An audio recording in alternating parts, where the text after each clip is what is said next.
All right, y'all. I just wanted to quickly react to this, bro. Apparently, KPJ, Kevin Porter Jr., assaulted his girlfriend, who is a WNBA player. He's cooked it, bruh. And not only for like, I'm looking at it from an unbiased perspective, even though the evidence against him is pretty damning, considering he already has like behavioral issues in his history as an NBA player from the Cavs. We've traded him, even though he had all that potential, you know what I'm saying, dropped in all that points. I don't know if he dropped 40 or 50, 40 on the Cavs and the Rockets, but like he dropped 1 million points and they still dropped him because he had attitude problems. And he's renowned for being an immature player. And then now you get this, like, where she has all these injuries, and then apparently, which isn't on this TMZ website, but apparently she like broke her vertebrae or something like that, which is crazy. So even all that evidence be damned, right? Assuming he just didn't do it, or like just coming from a perspective of like, okay, we don't know whether or not he did it. It's bad because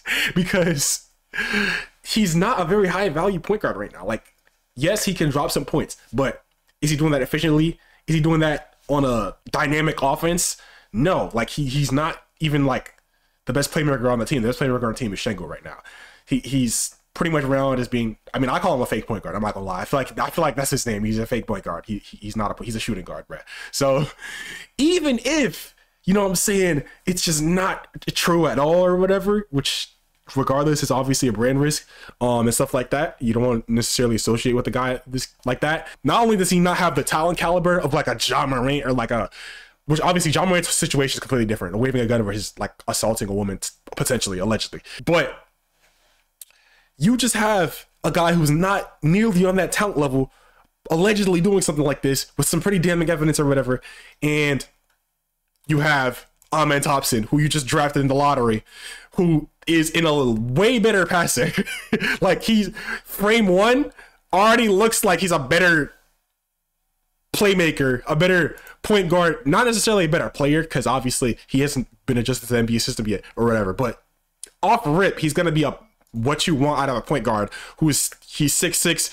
What we've already seen this in the G League or in the summer league was that he can be a good defender.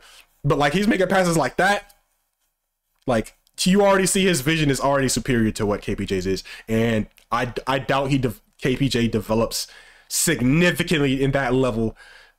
Like, maybe he could, I guess, but I doubt it, because like that type of, you know what I'm saying, is not something that just happens overnight. It's not something that happens in one season, especially looking at how they've tried to make him a point guard, try to force him at point guard, and it hasn't really worked. Like, so you have Amen Thompson, who you just drafted, who looks frame one to already be a better passer, which is what you need on this team. You don't necessarily, he could obviously develop into a scorer, because yeah, he's the scoring ability, but like as a passer, because you already have scores like Jalen Green, Alperen Sengun.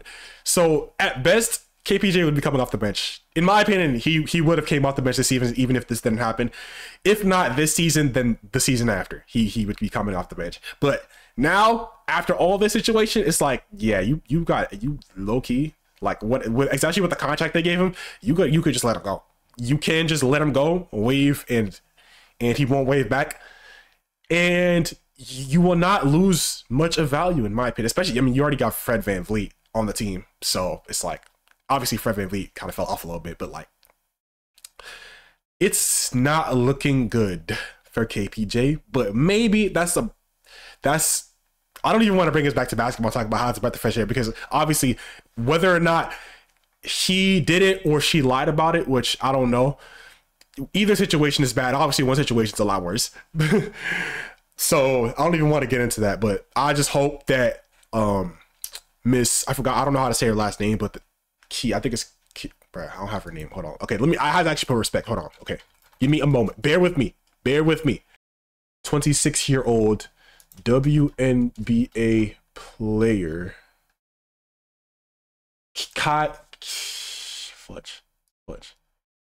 Miss Gondrezick. I don't know how to pronounce her first name off of it, but I hope she okay. You know what I'm saying? I saw on Twitter that her sister threatened him or something like that. I don't know. I'm crazy, but I hope she's still able to be a bucket, able to be nice. So yeah, that's tough, man. Damn.